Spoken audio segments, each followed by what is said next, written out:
L'histoire de Jawbone a démarré pour moi il y a 5 ans.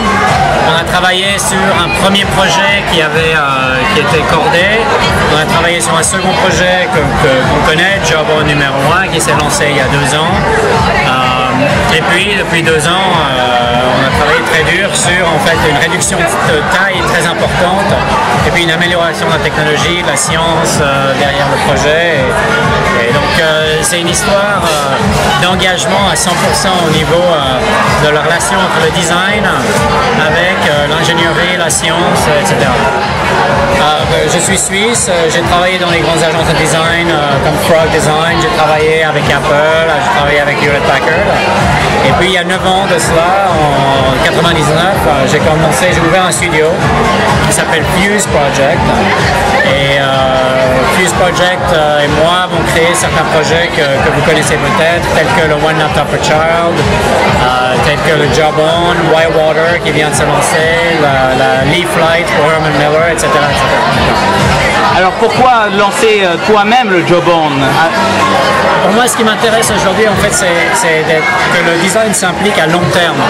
C'est-à-dire que ce ne soit pas juste le designer est invité pour une collaboration de 3 mois et puis ensuite on ne le voit plus. Je pense que pour nous, de faire une différence au long terme pour les entreprises avec lesquelles on travaille, on doit travailler sur plusieurs années. Ça nous permet de changer les choses d'une façon beaucoup plus forte, beaucoup plus vraie, d'avoir un impact en fin de compte simplement plus important. Alors il y a deux éléments sur le Jawbone. L'un c'est la science, c'est la capacité du Jawbone à enlever le bruit ambiant comme il y a ici. Malheureusement la caméra ne le fait pas. Et puis à garder le son de la voix et donc c'est très possible de se faire comprendre. Si je fais un appel depuis ici, de ce bar, si j'appelle mon ami, elle va me comprendre très bien.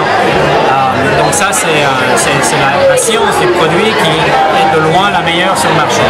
Et puis on allie la science avec le design, avec l'élégance, avec un objet en fait en fin de compte que l'on veut être plutôt bijou, plutôt accessoire, tel que les lunettes, tel que la montre, plutôt que de nous donner l'impression qu'on est un robot avec un truc qui flash et qui fait partie du domaine des nerds et de la techno, mais pas vraiment de la vie et pas vraiment du style. Alors cette technologie, d'où est-ce qu'elle vient? Cette technologie a été développée au début avec DARPA et en fait Jawbone a travaillé en tant que consulting pour des applications militaires telles que DARPA et ensuite en fait une décision a été prise d'utiliser cette technologie vers un produit vraiment unique, commercialisé. Et donc il y a eu une transition entre des choses qui étaient de grande taille, qui se mettaient dans des casques dans les chars, des casques de vol, d'avion, à quelque chose de minime, de petit, de léger. Alors, la première version de Jawbone Bluetooth qui s'est lancée il y a 2 ans, nous sommes devenus les meilleurs ventes Bluetooth. On est passé de rien, une marque absolument pas connue, une science que les gens n'avaient pas forcément compris tout de suite. On est passé d'avoir aucune part de marché à être les meilleures ventes aux États-Unis dans n'importe quel retailer que ce soit. Donc que ce soit chez AT&T ou que ce soit chez Apple. Le modèle Jawbone est le modèle le meilleur vendu dans le marché des Bluetooth headsets. La deuxième version, qu'est-ce qu'elle a de nouveau? Alors, la deuxième version a une science qui a été développée un peu plus loin. Elle a aussi de taille, elle est 50% plus petite, donc c'est une réduction de taille énorme si on pense à toute la technologie qu'on a à l'intérieur. Et puis on a utilisé des nouveaux matériaux, on a utilisé le cuir, on a utilisé des matériaux plutôt raffinés, des textures plutôt intéressantes, des finitions intéressantes pour créer vraiment un objet de vie, un objet de lifestyle. Et pas forcément un objet technologique.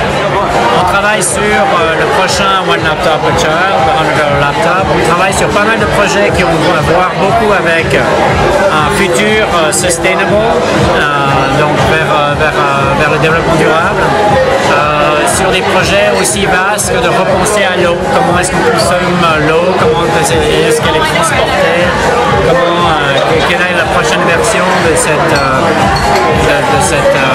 ce type d'entreprise, telle que l'eau par exemple. Mais on travaille beaucoup sur des projets qui sont game changing, qui vont changer certains domaines, certains types d'entreprises, certains marchés.